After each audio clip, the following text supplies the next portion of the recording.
આપ સર્વોને હેતપૂર્વક જય શ્રી સ્વામિનારાયણ। આજની સત્સંગ કથા વાર્તા નિજ મંદિર સાવરકુંડલા। પવિત્ર ધનુર્માસ વિશેષ। આજની સત્સંગ કથા વાર્તામાં આપણે ઉત્સવ કથા અંતર્ગત ધનુર્માસ એટલે કે ધનુષની માફક ભગવદ ધામની પ્રાપ્તિના લક્ષ્યને સિદ્ધ કરવાનું સાધન, ધાર્મિક કાર્ય સિવાયના વ્યાવહારિક કાર્ય માત્રનો ત્યાગ કરીને એકમાત્ર ભગવદ ભજન કરવાનો ધન્ય ભાગી સુઅવસર તથા આધ્યાત્મિક ક્રાંતિની પૂર્વ ભૂમિકા અને માઘ સ્નાન અને મકર સંક્રાંતિ તેમજ ઉત્તરાયણની પૂર્વ તૈયારી। સૂર્યના ધન રાશિમાં આવતા જ ધનુર્માસની શરૂઆત થઈ જાય છે। તેને ધન સંક્રાંતિ પણ કહેવામાં આવે છે। હિન્દુ ધર્મની પૌરાણિક માન્યતાઓ પ્રમાણે ધનુર્માસમાં કોઈ પણ પ્રકારના માંગલિક ને શુભ કામ કરવા જોઈએ નહીં અને ભગવાન શ્રી વિષ્ણુનું પૂજન કરો, કારણ કે ધનુર્માસના પ્રતિનિધિ આરાધ્ય દેવ ભગવાન શ્રી વિષ્ણુ છે। એટલે આ મહિના દરમિયાન ભગવાન શ્રી વિષ્ણુની પૂજા નિયમિત કરવી જોઈએ। સાથે જ શ્રી વિષ્ણુ તથા શાલિગ્રામનો પંચામૃતથી અભિષેક કરવો જોઈએ। ભગવાનને સજાવી તેમને વિશેષ પકવાનનો ભોગ ધરાવવો જોઈએ ને શ્રી પ્રભુનું નામ સ્તવન કરી કીર્તન તથા ઓમ નમો ભગવતે વાસુદેવાય આ મંત્રનો દરરોજ જાપ કરવો। તીર્થમાં જઈને દાન સ્નાન તથા સૂર્ય અર્ઘ્ય આપવું। આ મહિનામાં તુલસીની પૂજાનું પણ વધારે મહત્વ માનવામાં આવે છે। સવારે જલ્દી જાગીને તુલસીને દીવો તથા જળથી પૂજન કરવું અને તુલસીની માળાથી જ ભગવાન શ્રી વિષ્ણુના મંત્રનો જાપ કરવો। મકર સંક્રાંતિએ ધનુર્માસ પૂર્ણ થશે। આમ સૂર્ય 1 મહિના પછી મકર રાશિમાં પ્રવેશ કરશે। આ ખાસ દિવસે મકર સંક્રાંતિ પર્વ માનવામાં આવે છે। મકર સંક્રાંતિ દેવતાઓની મધ્યરાત્રિ હોય છે। આ દિવસે પવિત્ર નદીઓમાં સ્નાન કરીને દાન કરવામાં આવે છે। આ દિવસથી ઉત્તરાયણ શરૂ થાય છે, એટલે લગ્ન સહિત બધા જ શુભ કામ આ દિવસે શરૂ થઈ જાય છે। ધનુર્માસમાં શું કરવું? તો સૂર્યોદય પહેલા સ્નાન સંધ્યા કરીને ભગવાનના સ્મરણ કરો। ધનુર્માસમાં સૂર્યદેવની ઉપાસના કરવી આ મહાધર્મ, દાન, જાપ ને તપનો મહિનો માનવામાં આવે છે। તેમાં અનેક ગુણો સાથે લાભ પ્રાપ્ત થાય છે। આ પુણ્ય કામ કરનારને અનેક ગણું ફળ પ્રાપ્ત થાય છે। ધનુર્માસમાં બ્રાહ્મણ, ગુરુ, ગાય તથા સાધુ સંન્યાસીઓની સેવા કરવી અને ભાગવત કથા, પારાયણ, ભજન કીર્તન કરવું।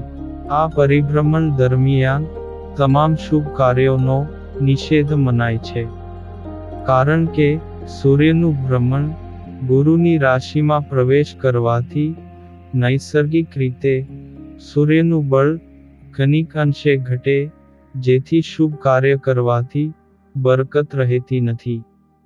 જોકે આ સમયમાં ભાગવત કથા, પારાયણ, ભજન, સત્યનારાયણની કથા, રાંદલના લોટા, નવગ્રહની પૂજા તેમજ નવગ્રહ શાંતિ હોમ વગેરે કર્મ કરી શકાય છે।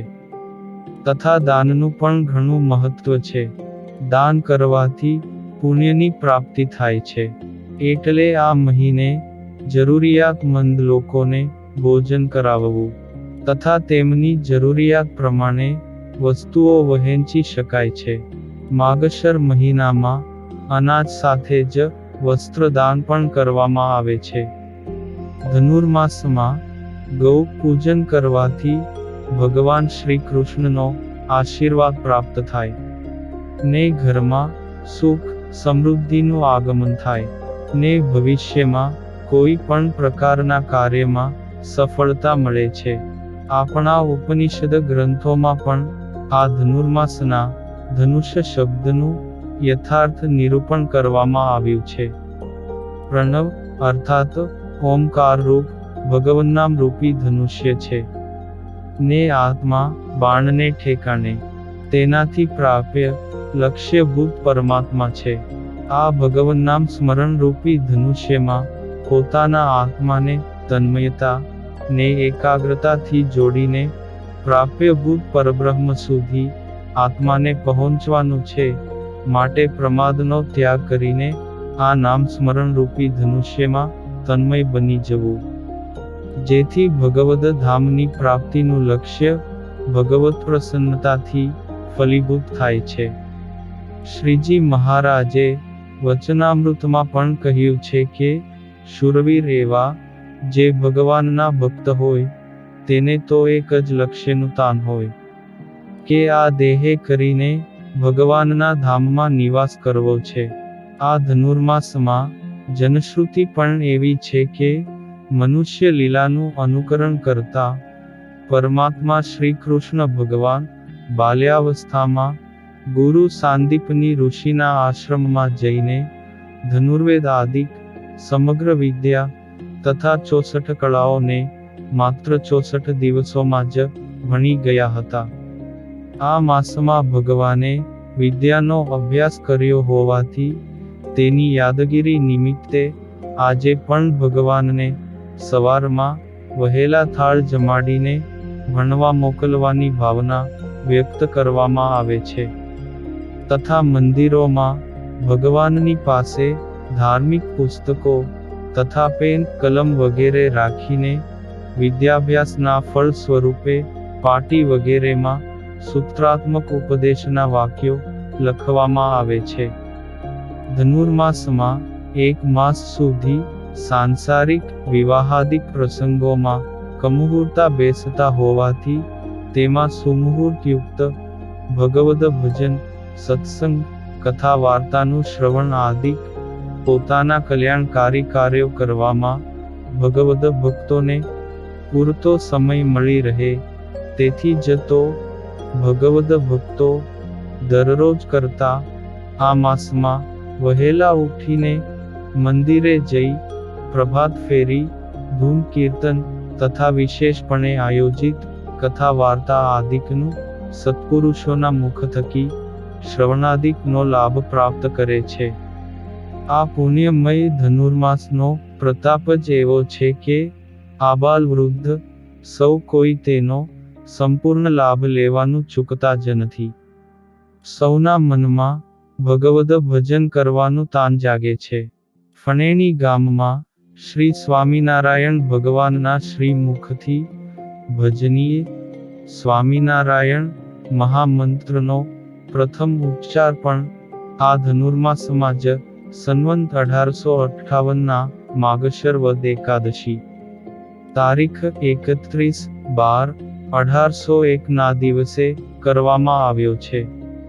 આ ધનુર્માસ એટલે ક્રાંતિ કરાવનારી નવોદયની નવલી ઉષા પ્રભાત સમય. આ નવા વર્ષના પ્રાતઃકાલીન સૂર્યના મકર રાશિના પ્રવેશની ઉત્તરાયણ સંક્રાંતિના ઉદ્ગમ કાળમાં ભગવન માર્ગે ચાલનારા ભક્તજનો આ સમયે જે અધિક ભજન સ્મરણ કથા વાર્તા વગેરે કરે તેને તે આખા વર્ષનું પુણ્યરૂપી ભાતું બની રહે છે. અર્થાત સંપૂર્ણ વર્ષ દરમિયાન તે ભજન ભક્તિના આસ્વાદનું સ્મરણ કરતા થકા જ દિવસો વિતાવે છે. આ ધનુર્માસમાં ભગવત પૂજનનો વિધિ બતાવતા ભગવાન શ્રી સ્વામિનારાયણ સત્સંગી જીવનમાં આ પ્રમાણે કહે છે કે હે પુત્રો, સૂર્ય ધનુષ રાશિમાં પ્રાપ્ત થયે સતે ધનુષ લગ્ન એટલે કે રાશિમાં ભગવાનને ઉના જળથી અભ્યંગ સ્નાન કરાવીને તેમજ સગડી મૂકીને નિત્ય પ્રાપ્ત શણગાર ધરાવવા, ભગવાનને નૈવેદ્યમાં તલે સહિત ચૂરમાના લાડુ, માખણ, દહીં, ઘી તથા વૃંતાકનું ભરથું એટલે કે રીંગણનો ઓળો તથા ખીચડી, કઢી અને મૂળા સમર્પણ કરવા. બાજરીના રોટલાને ઘી માન બોડાડીને પછી નીચે અને ઉપર ધોળા તલ વેરવા એવો રોટલો નિવેદન કરવો. તેમજ ભગવાનના ગુણો યુક્ત કીર્તનો ગવડાવવા. આ પ્રમાણે ધનુર્માસનો વિધિ કહ્યો છે. અને હવે પછીની કથા વાર્તા આપણે આગળના ભાગમાં સાંભળશું. અત્યારે આપ સર્વોને ભાવથી જય શ્રી સ્વામિનારાયણ.